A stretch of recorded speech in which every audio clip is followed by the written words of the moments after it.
Right. Next meme. We are playing week 5 MPL, and yeah, I'm just in bed. I'm going to be doing an assignment, but I thought I'd record it for the fans at home. This week we play Irish Emerald, who brought a very predictable squad. He brought the Zatu, Kamoa, Sylveon, Mamo, Victini, Greninja. I did not expect no Mega Aggron though. So maybe my last minute changes will backfire. But this game, I just see it and I'm like, you know what, Mega Medi always looks like a fun lead. There's never really an instance where Mega Medi isn't a bad lead, in a weird way. So he starts off with his Seer, which is the Zatu. I don't know why it's in an event ball, but you never know. I don't gen my Pokemon, I breed them, so I'm going to trust my opponent. I just go for an Ice Punch this turn. I'm like, safe play turn 1. If he wants to be Brave Bird or something, let's get as much damage off on that Zatu. Even if he wants to go into the victory thing, I'm like, oh yes, baby. You know, we're going to have fun with this victory thing. So we go for Ice Punch, we make the correct play. You know, he goes into Victini, he quote unquote punishes that.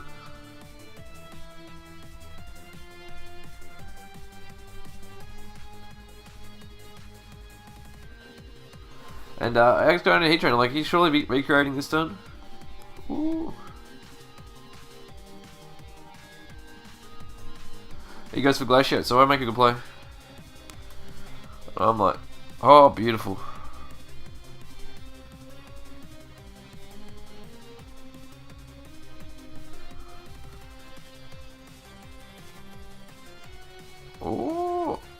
They messaged me in the group chat about group assignment, so I'm gonna have to bullshit soon. Yeah, but anyway, he goes into Kamoa as I go for Magma Storm. You know, Magma Storm is a really safe play. I also knew that once I trap in this Kamoa, even if it goes for DD, because I have Scarf Shaman in the back, I can live one hit. He reveals to be leftover, so I'm like, might be a defensive Stealth Rock set, so I'm gonna allow him to change rocks. So let's, you know, have fun. And he goes for Drain Punch, and I'm like, oh well, that's not very nice. And I know he's you know, he's got a bit of speed on his Kamoa now, so he's leftover. He's got Drain Punch. I'm like, I don't know what else he's gonna have on this thing. And I think this turn I decided to go into Taunt, because I was like, you know what, I can scare him out with the Flyinium Z, and I was like, this could be very, very good for me. So we're both getting a bit of leftovers back. You know, he's back to full with that annoying ass Kamoa. But, you know, we do another, I think 6% or something with the Magma Storm. And it's like, beautiful!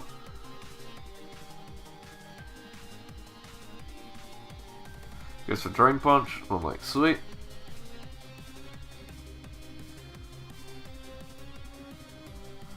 That does like 10 damage. And I'm like, perfect.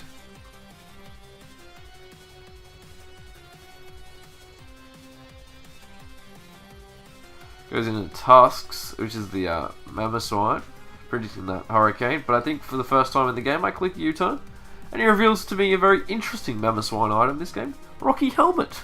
Oh, that's interesting. I thought I might want to go for his rocks this time, so I'm just going to Medi. No real reason not to. Even if he wants to go out into Victini on this Drain Punch, he's still going to take a bit of damage, and I'm very happy with that. And I'm like, you know what, he revealed that last time his play was Glaciate. In case he wants to go for Victory, still, my best play is Heat Train, which seems really weird, but this Victini reveals a bit of an obscure item. It is Lefty's Victini. And I'm like, fuck's sake, dude, this can't bring Semi-Stall. Fuck you. You know, trying to capitalize. I guess going to Araquanid this turn, because I'm like, even if he is like Bolt Strike, I can live one, and then I'm going to go for a Liquidation the next turn. But you know, more expecting the Glaciate more than the Bolt Strike.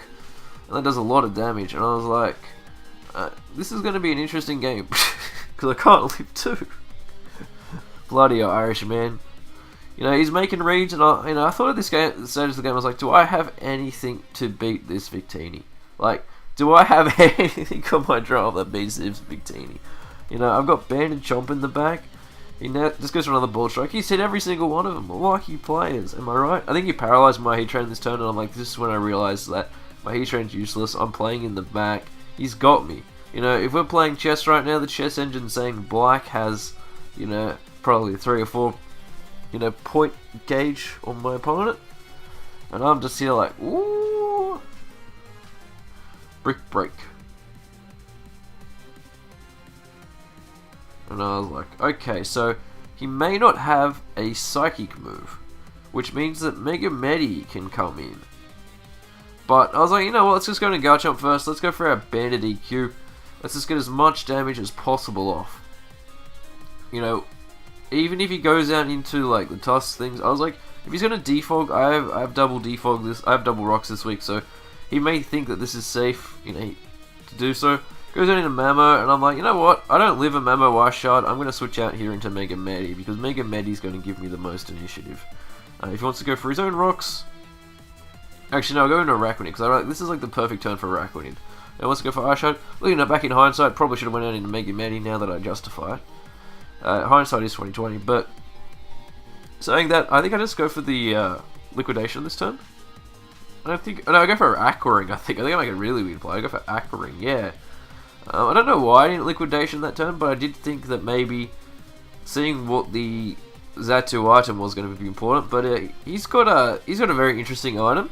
It hasn't been seen before. Leftovers. He goes for Defog this turn as I click my Liquidation. You know, there's going to be a stage in this game where I have to start playing a little bit aggressive. Now that he's got rid of my rocks, which were very, very crucial in the game, Liquidation goes off, does about that much. And I realize this turn that there's no real reason for me not just to click Liquidation again. He's getting low with that Xatu unless he roosts, or he could switch out this turn. You know, he's going to U-turn. I think I click Liquidation, but my gut feeling says I made a really aggressive, stupid play and went for Sticky Web. He goes down into Chief. What's Chief? Chief's the Komodo. Actually, no, I would have clicked Sticky Web on the Komodo. Just thinking maybe now's a good time to exchange hazards. I don't get the defense drop though, so lucky and bad as always as I am. So I just go for a Sticky Web this turn, I'm pretty sure. And he reveals a very interesting Komodo move. He's Thunder Punch. I'm like, oh sweet, I was gonna go for Sticky Web. Get a lot of damage, and my Guelph Berry does not activate again. And I was like, why is he leftovers everything? It annoys me. Like, this guy just wants to play 20 turns. I think that this turn I go out into Shaman, if I remember correctly. Just trying to predict whether or not he's going to, like, whatever he wants to go for, I think that Shaman is the best play. Just because I should kill, you know, Bulky Shaman to min rolls 95% on Bulky Komodo or something like that.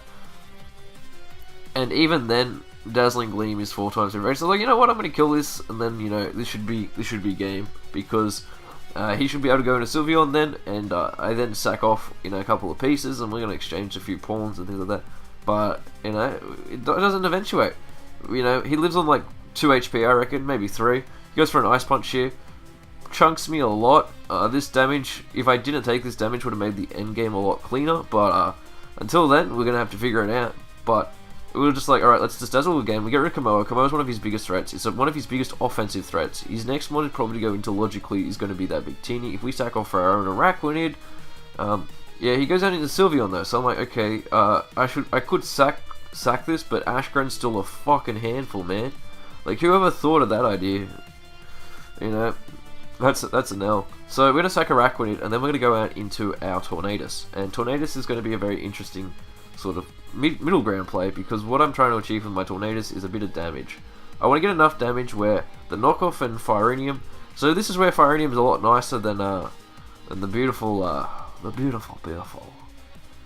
what's it called?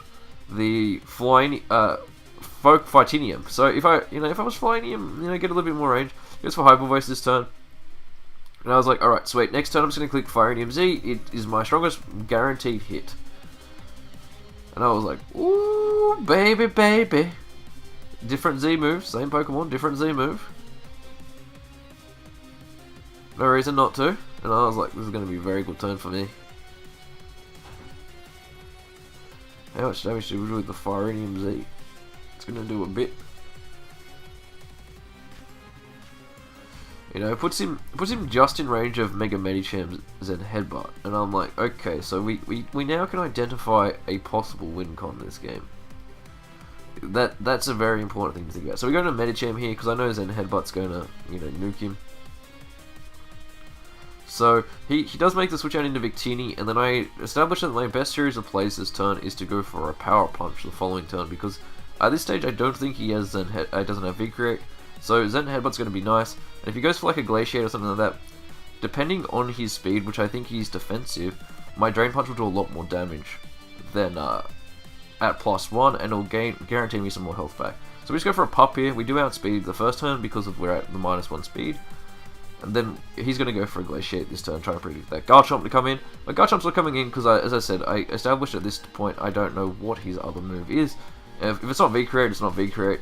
But V-Create can be good and bad. It's a double-edged sword. But I just now know that he's in the position where 2 hits will kill him. So Drain Punch, beautiful, beautiful, beautiful. And nothing can really be said about that. Like, by going for that, you know, we're back at full. And we can now take a V-Create, which is very, very nice because of him not being like banded or anything like that. He's not even boosting item. If he's boosting item, you know, that dies. But at the stage I was like, you know what, I have to resign myself to the fact that this is what is going to happen, right? Mega Medi is going to have to pull off an endgame for us. You know, we're down 3-5, but I think I have the pieces to win this game. Now, this next stage, I was absolutely fucking terrified. I thought Ashgrain was going to come in and eat my ass.